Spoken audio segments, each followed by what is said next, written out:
Hello friends, welcome back to my YouTube channel Thakur द्वारा shorthand classes. यह dictation 80 शब्द प्रति मिनट की गति से स्टार्ट होगा अब से 5 सेकंड बाद।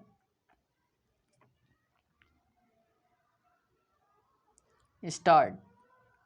आजकल सरकारी प्रोत्साहन के कारण अर्थव्यवस्था के सभी घटकों में निजी क्षेत्र का वर्चस्व बढ़ रहा है। ऐसे में शिक्षा का क्षेत्र निजीकरण से प्रभावित हुए बिना कैसे रह सकता है। शिक्षा के निजीकरण का अर्थ है शिक्षा के क्षेत्र में सरकार के अतिरिक्त गैर सरकारी भागीदारी। वैसे तो ब्रिटिश काल से ही निजी संस्थाएं शिक्षण कार्य में संलग्न थीं, लेकिन स्वतंत्र भारत में उनकी भागीदारी में बहुत वृद्धि हुई है।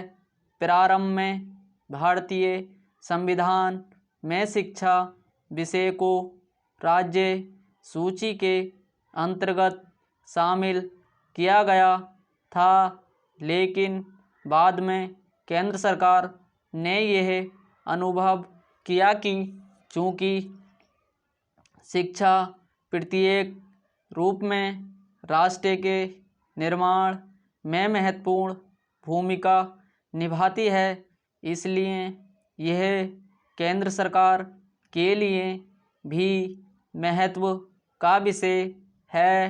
अतः शिक्षा के क्षेत्र में एकरूपता लाने, विस्तार करने एवं इसमें केंद्र सरकार की भागीदारी सुनिश्चित करने के लिए वर्ष 1976 में इसे संविधान के 42वें संशोधन द्वारा समवर्ती सूची में शामिल किया गया। स्वतंत्रता के पश्चात जहां एक ओर हमारे पास संसाधनों का अभाव था, वहीं दूसरी ओर जनसंख्या में भी तीव्र गति से वृद्धि हुई। अतः एक बड़ी आबादी के लिए शिक्षा की समुचित व्यवस्था करना सरकार के बस की बात नहीं थी।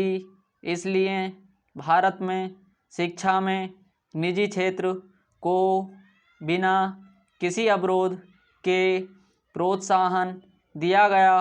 निजी क्षेत्र को शिक्षा की ओर आकर्षित करने के लिए सरकार ने यह कदम उठाए, जैसे निजी संस्थानों को आर्थिक सहायता देना, उनके लिए अनुदान का प्रावधान करना, शैक्षणिक इमारत हेतु कम मूल्य पर भूमि उपलब्ध कराना आदि। भारत में ऊपरी तौर पर शिक्षा को दो भागों में विभक्त किया जा सकता है: स्कूली शिक्षा तथा विश्वविद्यालय शिक्षा या उच्च शिक्षा। आज इन दोनों ही क्षेत्रों में निजी संस्थानों की भागीदारी दृष्टिगोचर होती है। यही कारण है कि यहाँ सरकारी शिक्षा व्यवस्था के समानांतर निजी शिक्षा प्रणाली भी संचालित है। शिक्षा के निजीकरण ने इस क्षेत्र के प्रसार में सकारात्मक योगदान दिया है।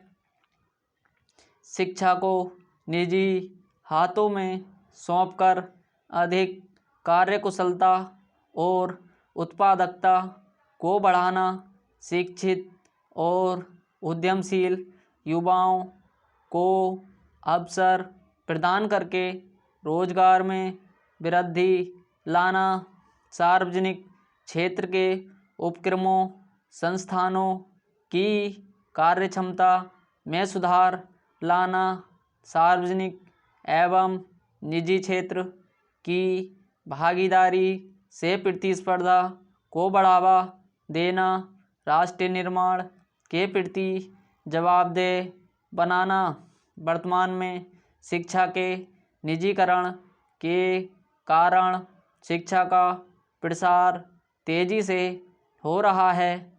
जिन लोगों को प्रतियोगी परीक्षाओं में असफल रहने के कारण किसी व्यावसायिक या अन्य पाठ्यक्रम में प्रवेश नहीं मिल पाता, वे अधिक धन खर्च करके मनोवांछित शिक्षा प्राप्त कर सकते हैं।